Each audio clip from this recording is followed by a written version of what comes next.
Corona ভাইরাসের চাইতেও বড় মারাত্মক ভাইরাস হচ্ছে এই ধর্ষণ। আজকে সিলেটে ঘটেছে, কালকে গোপালগঞ্জে ঘটবে, পরশুদিন রাজশাহী, তারপরের দিন সাভার, এরপরের দিন উত্তরা। ঠিক না? বাঁচার পথ কি? বাঁচার পথ কি জানা দরকার আছে না? অভিভাবক যারা আপনারা যারা অভিভাবক, অনেকের মেয়ে আছে, ভাইরা আমার খুব মনোযোগ দিয়ে শুনবেন, খুব জরুরি। কেন বাড়ছে এই ধর্ষণ? কেন? প্রথম কারণ হচ্ছে বিয়েটা কঠিন হয়ে গেছে আর জেনাহের পথটা সহজ হয়েছে, এবং সমাজের মধ্যে অবাধ যে বিচরণটা, অর্থাৎ সেক্সুয়াল জিনিস ইউটিউবে এখন অহরহ আছে না নাই? ফেসবুকে বেড়েছে না কমেছে? রাস্তার বিলবোর্ডগুলোতে নারীদের ছবি বেড়েছে না কমেছে? ওয়েব সিরিজ নামে যে সমস্ত বিষয়গুলো সেক্সুয়ালি আপনার সুরসুরি দিচ্ছে, যে সমস্ত পরিচালকরা বিভিন্ন মাধ্যমে, বিভিন্ন স্যাটেলাইটের মাধ্যমে, ইউটিউব চ্যানেলের মাধ্যমে, ফেসবুকের মাধ্যমে, অনলাইনের মাধ্যমে যে প্রমোশনগুলো হচ্ছে, এই প্রমোশনগুলো যখন দেখছে 17 বছর, 18 বছর, 20 বছর, 22 বছরের একজন যুবক, তার মাথা গরম হয়ে যাচ্ছে। স্বাভাবিক কথা বলেন না?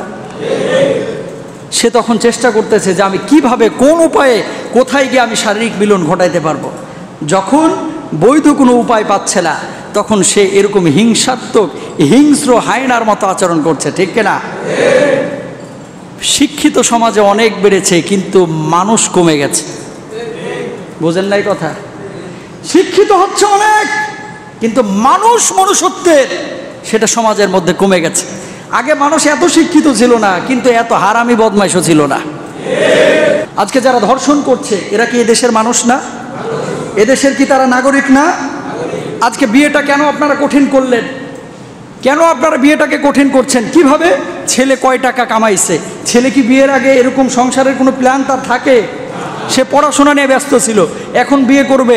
আপনি দেখেন ছেলেটা চলার মতো চাকরি বাকরি আছে কিনা, আপনার সাথে মিলে কিনা, আপনি বিয়ে দিয়ে দেন। আপনি খুঁজতেছেন ছেলের ব্যাংক ব্যালেন্স 50 লক্ষ আছে কিনা। কথা বলছেন না কেন? বাস ছেলের ব্যাংক ব্যালেন্স মনে করেন কোনোভাবে 50 লাখ আছে।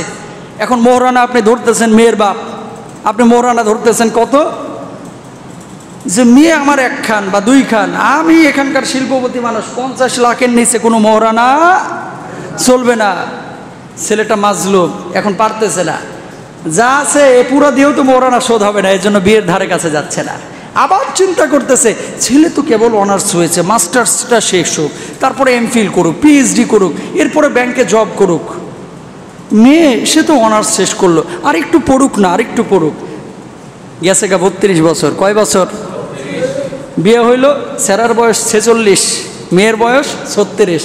এরপরে হয় না, বাচ্চা দৌড়ে আসে হুজুরের কাছে, হুজুর পানি পড়া দেন, বাচ্চা তো হইতেছে না। কথা বুঝেন নাই? শেষ, ফিনিশ। মেন কথা হচ্ছে কি জানেন? বিয়েটা সমাজে কি হয়ে গেছে? কঠিন হয়ে গেছে। জেনাটা কি হয়ে গেছে? সহজ হয়ে গেছে। হাতে হাতে মোবাইল শরীফ আছে না? এখন মোবাইল আছে না? তো এই মোবাইলে কি আপনি আপনার ছেলেকে কন্ট্রোল করতে পারছেন? আপনি আপনার মেয়েকে কন্ট্রোল করতে পারছেন? যেহেতু কন্ট্রোল করতে পারছেন না, সেহেতু আপনাকে সেভাবে এখন সিদ্ধান্ত ঘুরে নিতে হবে। অনেক বাবার সম্পদ আছে, অনেক বাবার সামর্থ্য আছে, ছেলে অনার্সে পড়তেছে, আপনি বিয়ে করাচ্ছেন না কেন? ছেলেটা কার সাথে মিশছে, কার সাথে ঘুরছে, কার সাথে আড্ডাবাজি করছে, আপনার খেয়াল নাই। আপনি নামাজ পড়তে পড়তে কপালে কালো দাগ, অথচ ছেলে গিয়ে ধর্ষণ করতেছে। আছে না নাই? এরকম আছে না? ওই নামাজ কি কাজে লাগবে? হ্যাঁ, ওই নামাজ কাজে লাগবে।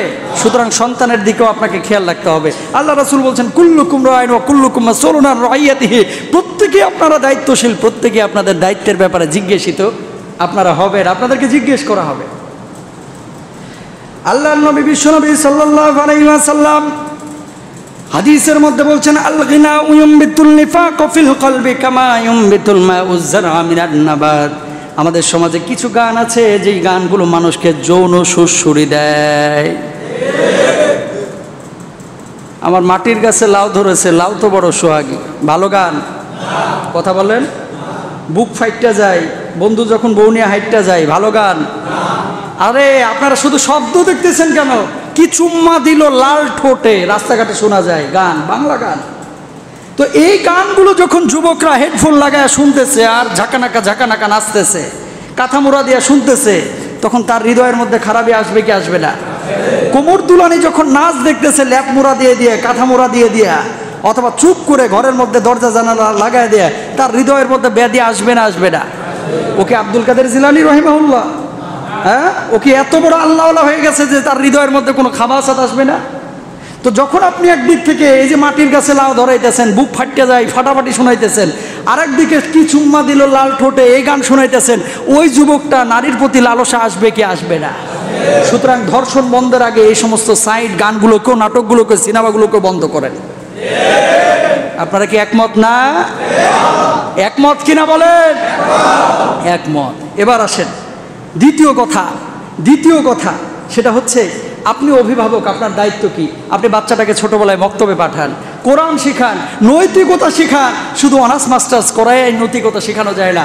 বললাম তো শুরুতেই যে এখন অনার্স মাস্টার্স করেও অনেকে কোটটাই পরে চুরি করতেছে, এবং ইতিমধ্যে যে সমস্ত চোরগুলো ধরা পড়ছে এগুলো একটাও কিন্তু অশিক্ষিত না, সব বড় বড় শিক্ষিত।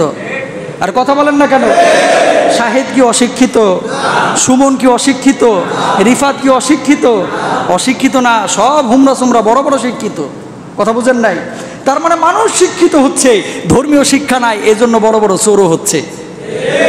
ধর্মীয় শিক্ষা যদি থাকে ও ভয় পাবে যে আমি যে আজকে চুরি করে পার পেয়ে যাচ্ছি, কাল কিয়ামতে আমি কিভাবে দাঁড়াবো, ঠিক না? আর এখন তো কিছু কুতুবুদ্দিন আছে যারা বলতেছে আর পড়াশোনার দরকার নাই, আমি এখন শুধুমাত্র স্বাস্থ্য অধিদপ্তরের একটা ড্রাইভার হইতে পারলেই চলে। কথা বলেন না কেন? ড্রাইভার হইতে পারলেই কি চলে, এরকম আছে না? তো নৈতিকতা কোথায় যাচ্ছে? দিব্যি মুখে দাড়ি নিয়ে চুরি করতেছে। কথা বলেন না কেন? এটা কেন? ও আসলে নামাজের ভান করছে, মুখে দাড়ি নিয়ে দাড়িওয়ালার ভান করেছে যে নবীর সুন্নত আমার হৃদয়ের মধ্যে, মুখের মধ্যে, চেহারার মধ্যে।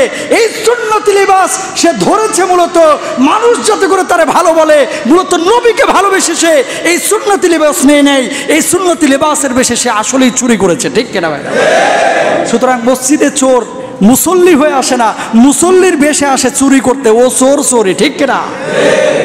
কোরআনের শিক্ষা বাপ মাকে দিতে হবে ওই ছেলেটাকে, যাতে করে ধর্ষণের মতো পথ বেছে নেয়।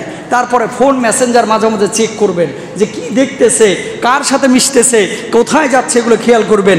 তারপরে কার সাথে আড্ডা দিচ্ছে। আপনি বাবা, আপনার সন্তান কেন 11:30টার দিকে বাড়িতে আসবে, অথচ ও এখনো চাকরি বাকরি করে না? কথা বলেন না কেন? 11:30টার দিকে বাড়িতে দুলতে দুলতে আসতেছে, হারামজাদা কোথাকার। বাপ যদি আবার বলে যে ওই কই গেছিলি, অনেক বাপের উপরে আবার অনেকে চোখ গরম করে তাকায় যেন বাপরে খায় ফেলবে, এরকম সন্তান আছে না? মগর উঠাইবেন, মাথার উপরে বাড়ি দিয়ে ঘেলু বাইর করে দিবেন, এরকম সন্তান দরকার নাই যারা বাপ মাকে এরকম রক্তচক্ষু দেখে কথা বলে, ঠিক কিনা ভাই? আমার ভালো হইলে কারণ তোর জন্য আমি জাহান্নামে যাইতে চাই না, ঠিক কিনা? তোর জন্য আমি জাহান্নামে যাইতে চাই না। আপনি কি জানেন যে একজন ধর্ষকের বাবা তিনি সমাজে কত দিক থেকে নিপীড়িত? মানুষজন যখন বলে এই যে ওর ছেলেটা ধর্ষণ করছে, এই যে অমুকের ছেলেটা ধর্ষণ করছে, ওই বাবা পৃথিবীতে বেঁচে থাকা কঠিন হয়ে যায়। তাহলে এমন সন্তান দরকার আছে? হইলে ভালো হয়ে থাক, না হলে তোর মতো সন্তান, কুলাঙ্গার সন্তান আমার দরকার নাই। হ্যাঁ, এই সন্তান কিন্তু একদিনে হায়না হয় নাই, একদিনে পশু হয় নাই, এটার জন্য অনেক সময় সে নিয়েছে। আপনি বাবা, আপনারও গাফলতি আছে। কথা বলেন না কেন? একদিনে কি এরকম হয়? একদিনে কি মিন্নিদের মতো বাটপার হয়? একদিনে হয় নাই, সময় নিয়েছে। আপনি বাবা, দুনিয়াটাও আপনার জন্য সুন্দর হবে, আখিরাতটাও সুন্দর হবে যদি আপনি সন্তানকে সেভাবে করতে পারেন। এরপরে আসেন, যেটা করতে হবে সেটা হচ্ছে রাষ্ট্রীয় কিছু আইন, যেটা কোরআনের সাথে মিল রেখে এগুলো করা বা বাস্তবায়ন করা উচিত। আপনি বলবেন যে হুজুর এটা আবার কেমন কথা? রাষ্ট্রের তো আইন আছে, রাষ্ট্রীয় আইন বহুত আছে, আমরা সেগুলোর প্রতি শ্রদ্ধাশীল, কিন্তু কিছু কিছু ক্ষেত্রে যেহেতু কমছেই না, সেহেতু একটু কোরআনের আইনটাও বাস্তবায়ন করা উচিত। মন খারাপ? কষ্ট পেলেন? আমি তো কাউকে কষ্ট দিই নাই। কি বলছে কোরআন খেয়াল করেন। আল্লাহ রাব্বুল আলামিন কি বলছেন? ইন্নামা জাযাউল্লাযীনা ইউহারিবুনাল্লাহ ওয়া রাসূলাহু ওয়া ইয়াসআউনা ফিল আরদি ফাসাদা। আল্লাহ রাব্বুল আলামিন বললেন, তাদের প্রতিদান আল্লাহ রসুলের সঙ্গে যারা যুদ্ধ ঘোষণা করে, যারা জমিনের মধ্যে ফ্যাসাদ তৈরি করে, আল্লাহ রাব্বুল আলামিন বললেন তাদের শাস্তি কি? তাদের শাস্তি হচ্ছে 5টা। কয়টা? আরো জোরে, জোর হলো না? কেন বলতেছি? কি কি শাস্তি মনে রাখবেন? পুলিশকে বলবেন এগুলো কার্যকর করতে, আদালতকে বলবেন এগুলো কার্যকর করতে। এই ফর্মুলা যদি অনুসরণ করা হয়, আল্লাহর শপথ করে বললাম এই মসজিদ থেকে বাংলাদেশে আগামী 100 বছরে একটা ধর্ষক খুঁজে পাওয়া যাবে না। মানুষ বানাইছে কে?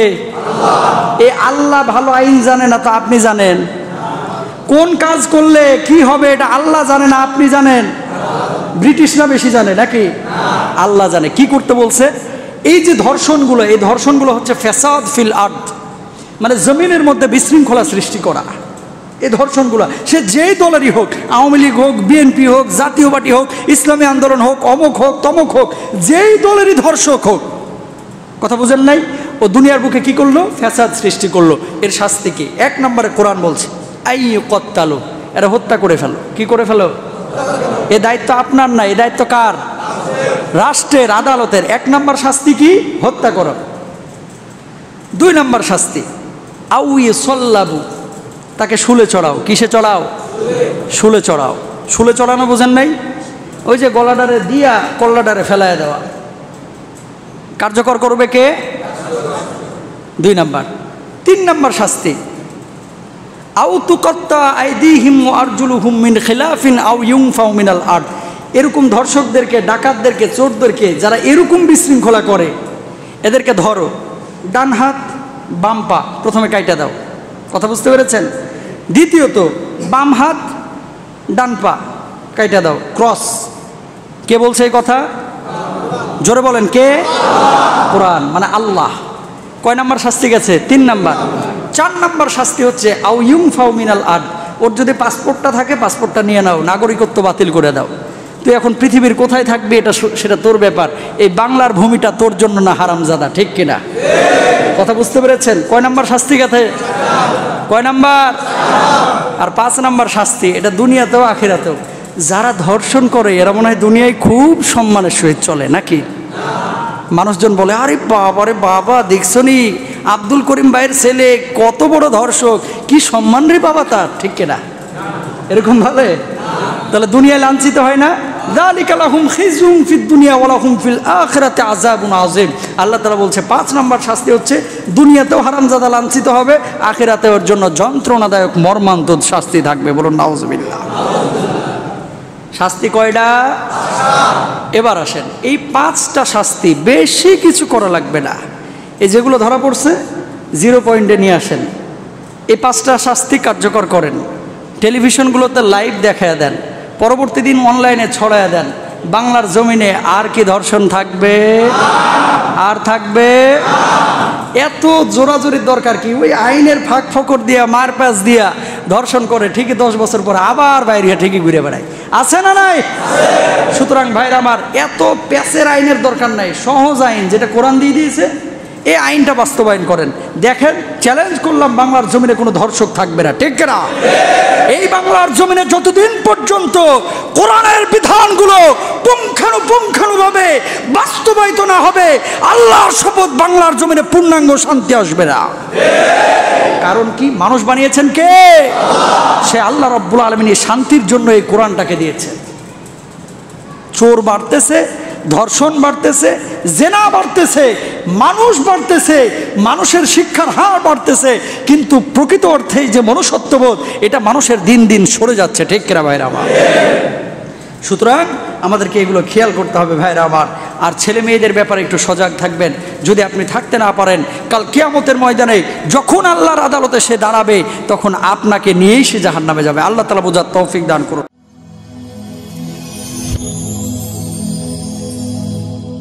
Rose TV 24. Enjoy by listening to the Holy Quran.